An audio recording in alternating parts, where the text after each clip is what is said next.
మీ అందరికైతే చాలా చాలా థ్యాంక్స్ అండి. ఒక్కటే మాట, మీకు సబ్స్క్రైబ్ చేసుకోమంటే సబ్స్క్రైబ్ చేసుకున్నారు అందరూ. చెప్పురా తేజ, అయ్యో ఏమైందిరా ఏడుస్తానా? అదేం లేదు బావా, అంటే నిజంగా అందరికీ ఎట్లా చెప్పాలో నాకు అర్థమైతే లేదు. సబ్స్క్రైబ్ చేసుకోమని ఒక్క మాట చెప్పినందుకు వదిన నీకోసమే సబ్స్క్రైబ్ చేసుకుంటున్నా అంటూ సబ్స్క్రైబ్ చేసుకొని కమెంట్ చేసిండ్రు. నాకైతే ఆ కమెంట్స్ చూస్తా అంటే ప్రతి ఒక్క కమెంట్ చూసి ప్రతి ఒక్కరికి రిప్లై ఇచ్చినండి. చాలా అంటే చాలా సంతోషంగా ఉంది. ఎందుకంటే ఈ రోజులల్లో మన ఇంట్లో సబ్స్క్రైబ్ చేసుకోవట్లేదు చెప్తే. అలాంటిది అసలు నా గురించి ఏం తెలీదు, నేనంటే తెలీదు, అయినా కూడా నేను చెప్పిన ఒక్క మాటకు విలువిచ్చి సబ్స్క్రైబ్ చేసుకున్నారు చూడు. నిజంగా అండి, నా మనసులో మీరు ఎప్పటికీ ఉండిపోతారు. అసలు నాకైతే ఆ కమెంట్స్ చూసినప్పుడల్లా కళ్ళకి వెళ్ళి నీళ్ళు వస్తాయి.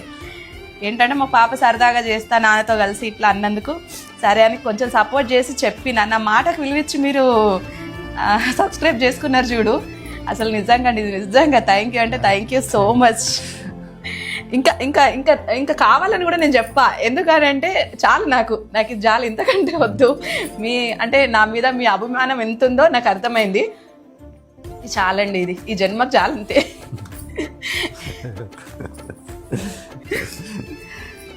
చూస్తారు కదా, అసలు నాకే నమ్మాలనిపించట్లేదు. ఒక 1-2 డేస్లో ఎంతమంది రావడం అంటే. చాలా మంది దగ్గరికి ఒక్కొక్కరి దగ్గరికి వెళ్ళి సబ్స్క్రైబ్ చేయించిన రోజులు ఉన్నాయి. అట్లా చేసిన వాళ్ళం ఇట్లా చూసేసరికి తట్టుకోలేకపోతున్నాం, అంతే. మళ్ళీ బాగా ఎమోషన్ అయిపోయింది. ప్లీజ్ ఫ్రెండ్స్, ఇంకా కొంచెం తక్కువ ఉన్నారు, ఆయనతో మంది సబ్స్క్రైబ్ చేసుకోవాలి. మా పాప అయితే చాలా హ్యాపీగా ఫీల్ అవుతుంది. ప్లీజ్ ఫ్రెండ్స్, మా పాప కోసం అయితే సబ్స్క్రైబ్ చేసుకోండి. ఏమైందన్నా వదిన ఇంత బాధపడుతుంది? అది వదిన బాధతోనే కాదురా, సంతోషంతో వచ్చింది.